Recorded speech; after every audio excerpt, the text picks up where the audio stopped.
How to fix TikTok verification code not received. Hey there, welcome to the channel and let's get right into this quick and easy tutorial. To fix a TikTok verification code not receiving, firstly check for the mobile number that you have entered. To check that, you can just tap open your TikTok application and head over to your profile at the bottom. There you can click on the three horizontal at the top, then select on settings and privacy.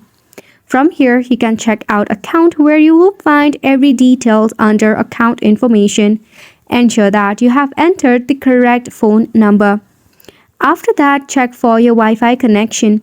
If your Wi-Fi is lagging, there might be a reason why the verification code is not come through you.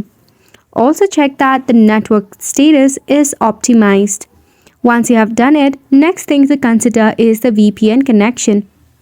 If you are using a VPN, make sure to disable it ASAP, as this might be the reason why the verification code has not come through yet. Next thing, what you can do is clear the cache built up of TikTok. For that, press and hold onto your TikTok. Then head over to App Info.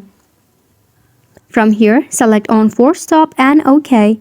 Then head to Storage and Cache and tap on Clear Cache. After this, you can actually head over and try the verification code one more time. And I bet this will work. This sums up the tutorial. Thank you so much for